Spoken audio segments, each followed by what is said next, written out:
শাকিব খানকে নিয়ে প্রতিদিনই আলোচনা হয়। আজকেও আমরা আলোচনা করব। শাকিব খান পাকিস্তানে ছবি মুক্তি দেওয়ার ব্যাপারে একটি ইউটিউব চ্যানেলে সাক্ষাৎকার দিয়েছেন। আমরাও চাই শাকিব খানকে নিয়ে পাকিস্তানে হয় একটি সিনেমা হোক, নাই পাকিস্তানের কোনো নায়িকার সাথে সিনেমা করুক, পাকিস্তানে তার পরিচিতি বৃদ্ধি পাক। কারণ শাকিব খান এখন গ্লোবাল স্টার। শাকিব খানকে নিয়ে বিভিন্ন দেশেই সিনেমা হতে পারে এবং বিভিন্ন দেশেই তার উপরে নির্ভর করে গল্প নির্মাণ হতে পারে এবং শাকিব খানকে নিয়ে প্রযোজকরা আস্থা পান এবং শাকিব খান বাংলা চলচ্চিত্রের একজন আইডিয়াল হিরো, যার উপরে বিনিয়োগকৃত টাকা সহজে ফেরত আসে এবং তিনি অভিনয়ের বর্তমানে যে সময় পার করছেন সেটা হচ্ছে একটি প্রপার জনপ্রিয় টাইম এবং তিনি তার ক্যারিয়ারের 24 বছর পার করেছেন এবং সাফল্যের সাথে তিনি নিজেকে অনন্য উচ্চতায় নিয়ে গেছেন। শাকিব খানকে নিয়ে বিভিন্ন ইউটিউব চ্যানেল, গণমাধ্যম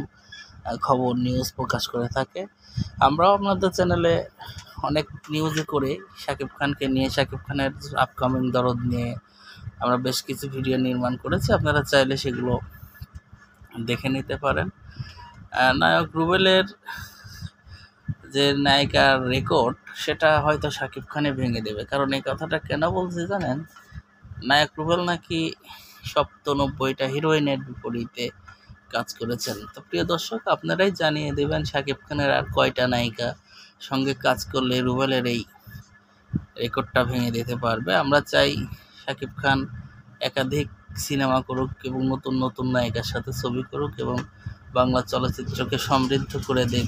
তুফান ছবি অল টাইম ব্লকবাস্টার হিট হয়ে গেছে এবং ইন্ডাস্ট্রি হিট হওয়ার পথে আছে। যেমন প্রিয়তমা শাকিব খানের ক্যারিয়ারকে মোড় ঘুরিয়ে দিয়েছে। শাকিব খানকে নিয়ে বিভিন্ন দেশের ইউটিউব চ্যানেলগুলো কন্টেন্ট তৈরি করে, বাংলাদেশে তো হয়ই, সাথে মধ্যপ্রাচ্যের দেশগুলোতে তাকে নিয়ে কন্টেন্ট হয়। প্রবাসী ভাইরা বাংলাদেশের এই শাকিব খানের নিউজ দেখতে চান এবং শাকিব খান রিলেটেড ভিডিও তারা অবশ্যই দেখবেন, এটাও আমরা আশা করি। এবং শাকিব খানের দরদের সাথে তো থাকতে হবে। দুবাইয়ে মুক্তি পাবে সহ বিভিন্ন ভাষায় এই দরদ মুক্তি পাচ্ছে। অনন্য মামুন পরিচালিত ছবি। এখানে ভারতের প্রযোজনা প্রতিষ্ঠান এবং বাংলাদেশের প্রযোজনা প্রতিষ্ঠান এবং প্রথম